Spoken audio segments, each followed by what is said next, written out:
We usually never begin a review with the price of the machine we are testing, but today's bike is so significant that we're going to do just that. And it's even more pertinent because it comes from a company like Honda. While Honda does make fabulous machines, they don't always have the best reputation for being competitively priced, especially in the big bike space. Just cast your minds back to the CBR1000 RRR Fireblade or the CB500X when they were first launched in India back in the day. However, it's a polar opposite situation with the CB1000 Hornet SP that you see here. At 13.3 lakh rupees, this is a bona fide 1000cc 4-cylinder super naked with all the bells and whistles like Brembo brakes, Öhlins suspension and a comprehensive suite of electronics. Now on paper, this seems like a really sweet deal. Question is, does that also happen to be the case in the real world?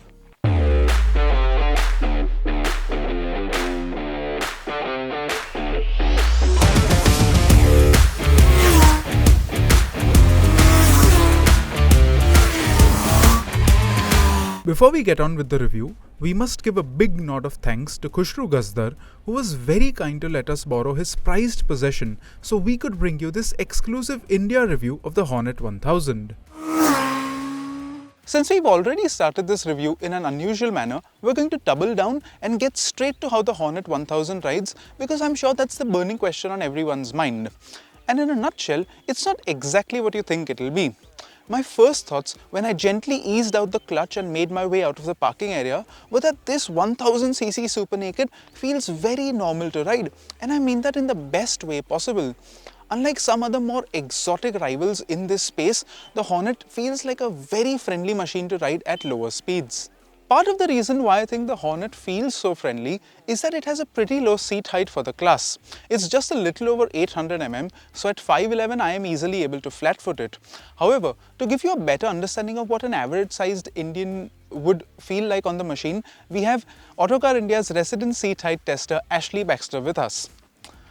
Now, once Ashley gets on the bike, you'll see that he is able to get the balls of his feet on the ground, and that really helps you get that sense of confidence especially when you're handling such a heavy and powerful machine like this. With its approachable seat height, the Hornet feels a little more manageable than its capacity suggests. Thank you, Ashley.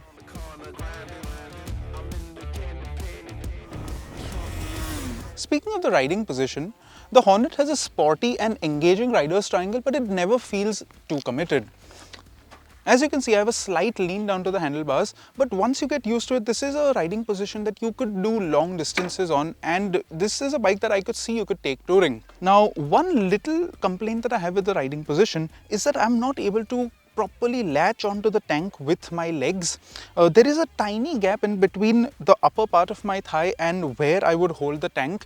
Rishad also found this issue. He has also ridden this bike. I think this could be a subjective issue based on your size. So I would recommend that you at least visit a Honda showroom and sit on the machine and figure out if this is a bit of an issue for you or not.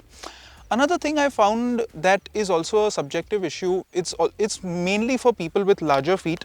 As you can see, my foot, I wear size 12 shoes, so I am on the very large end of the spectrum, but my foot does make contact with this exhaust heat shield, especially when I ride with my toes on the foot pegs, which is most of the time on a machine like this.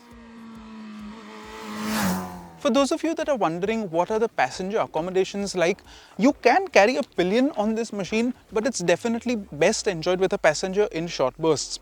That's because this pillion seat is quite small. In fact, it's not much larger than my hand, and the pillion foot pegs are also quite high.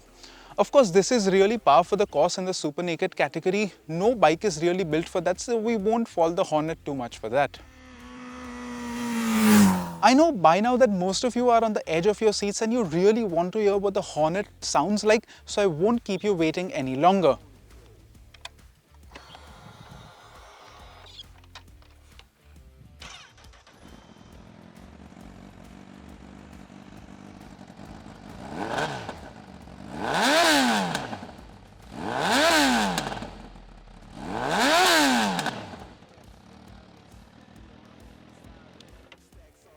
As you can hear, this is a stock exhaust in the Euro 5 era that sounds this glorious. There is a valve in the exhaust that opens at 6000 RPM, which is when you can really hear that audio level go from ear to ear. But even so, when you're riding below that threshold, the Hornet has a nice deep bassy growl without being offensive to people around you. It also has a nice intake howl. It sounds very angry, very raspy, and there's really no need to go out and buy an aftermarket exhaust as soon as you buy this bike. This stock exhaust is genuinely usable and enjoyable on our roads. While it does weigh 212 kilos with its big 17-litre tank fully brimmed, the Hornet's chassis is set up very well and you barely notice the weight once you get going. Typical of an inline 4, power delivery is smooth and progressive, at least below 6000 RPM, and its clutch isn't all that heavy. We also encountered quite a bit of traffic in our time with the Hornet, but credit to the Honda's cooling system, the bike never overheated or showed signs of protestation even once. There is some warmth to be felt on your legs, particularly your right shin, but it's never unbearable. The weather in Mumbai is also very pleasant right now, so how the bike tackles the scorching Indian summer is still unknown. However, nearly all of Honda's big bikes have an excellent reputation for heat management, and there's no reason why the Hornet should behave otherwise. But don't mistake its practicality and usability for a snooze fest of a machine. This is a properly rapid motorcycle and can cross 200 km per hour with 2 gears to spare. The same engine that is docile and friendly below 4000 RPM turns into an absolute screamer above that once you decide to twist the accelerator to the stop. There are some high-frequency vibrations, but they appear past 6000 RPM, by which point you'll comfortably be doing serious triple-digit speeds, so this really is a non-issue. If I can draw a comparison between the Hornet's engine and the Kawasaki 1100cc motor I experienced in the Ninja 1100 some months ago, the Honda's power plant feels much more eager and excitable than the more sane and sensible Kawasaki. The Hornet has a searing top end, while the Kawasaki delivers most of its oomph in the mid-range. And on the important topic of fuel, while the sticker on the CBU import denotes EU fuel compliance, however, the Hornet is compatible with Indian E20 fuel, although high-octane petrol is always welcome.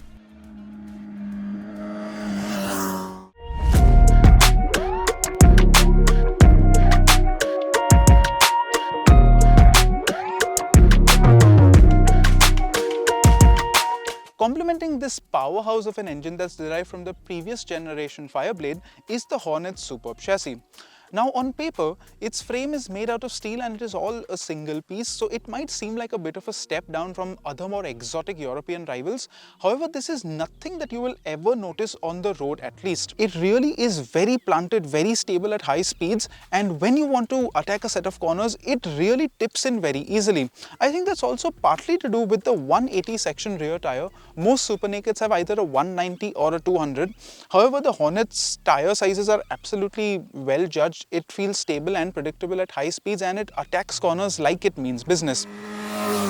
The Bridgestone S22 tires it ships with are also superb and they are absolutely up for the job for a bike with a nearly 160 horsepower. Complementing the Hornet's wonderful chassis is the well-judged suspension setup. Now you've got a fully adjustable show-off fork up front and an Öhlins TTX36 monoshock at the back. That really is top flight equipment. You could see it on bikes like the top tier Ducati Panigales. The suspension is well judged in its stock settings and it will keep you shielded from the worst of the road bumps even in a city like Mumbai. And of course, it is fully adjustable, so you have the option to tailor it to your riding style and your weight. The Hornet's braking performance is also really quite nice. You've got top drawer equipment like Brembo's Stylema calipers up front. However, compared to other European supernakeds like say the Ducati or even something like a Triumph Street Triple RS, initial bite is a little more gentle on the Hornet. I think that's probably down to do with the pads and the ABS calibration rather than any shortcomings with the Brembo hardware. However, once you do give it a firm press, there's plenty of stopping force to be had. Don't get me wrong, there's nothing wrong with the stopping power. It's just that the initial bite is a little gentle. I think it'll be a welcoming trait, especially if this is your first 1000cc big bike, then it'll be a more welcoming thing for newer riders, especially those that haven't had much experience with big bikes. Overall, as a road sports bike, there's really nothing I can fault the Hornet with too much. It even has an acceptable turning radius for a bike of this size. What you do need to be mindful of, and this is a similar story with other big bikes as well, it's not something that's unique to the Hornet, it's just that you have to be mindful of the low ground clearance and you need to protect the rims over bad bumps and road imperfections. There is only 135 mm of ground clearance available, and what further accentuates it, especially in my book, is the shape of the sump. It's shaped like a funnel and it is placed very, very low, so it could be one of the first things that touches down. You do need to be a little mindful of that. It's a similar story with the Transalp and the Hornet 750 as well. They have that conical sort of sump shape that's also placed very low down. But on this bike, it has the lowest ground clearance, so you do need to be mindful of that. Once you're done riding and you come home and you park the bike and you look at it, and the Hornet really does draw you in with its design. Now, when it first came out, a lot of internet commentators did draw the parallel between the headlight design of the Hornet and that of the Ducati Street Fighter. I will admit that there is a bit of resemblance just at the front, but everything else on the Hornet is its own. It has a very muscular, sort of mass heavy at the front design. It's got clean, sharp lines, and overall I think this is a design that looks very nice, but it's quite stealthy, quite muted. It doesn't shout for attention. It's only available in this stealthy matte black color because only the SP variant of the Hornet is on sale in India. I think this looks very nice for a 1000cc super naked without going over the top. What also doesn't go over the top on the Hornet are the electronics and the rider assists.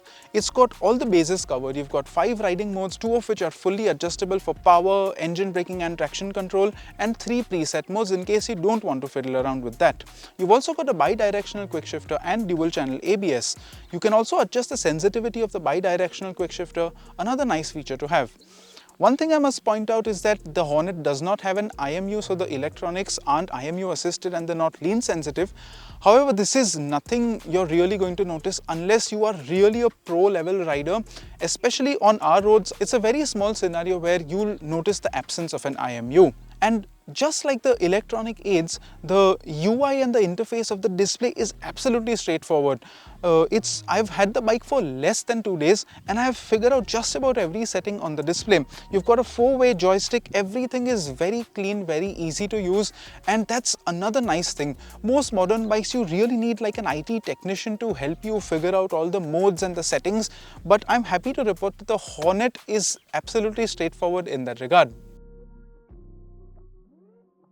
Something interesting that I found out about the Hornet 1000 when I was just looking at the Honda website and all of the other models was that the Hornet 1000 shares its 5-inch TFT display and the left-hand side switch cube almost identically with the new 500cc Hondas that have come out over the past couple of years, the 750cc Hondas like the Hornet 750 and the Transalp, and even the CBR 650 and the CB 650R, which were recently updated with the e-clutch. They have the same exact display and same exact switchgear.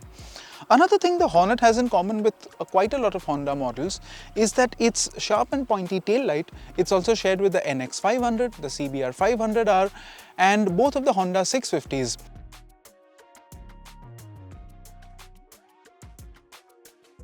All those little nitpicks aside, because they really were nitpicks, there's really no big standout flaw on the Hornet. I think Honda has created an absolutely awesome machine in the form of this Hornet 1000 SP, and that's even before you take into account its stellar pricing.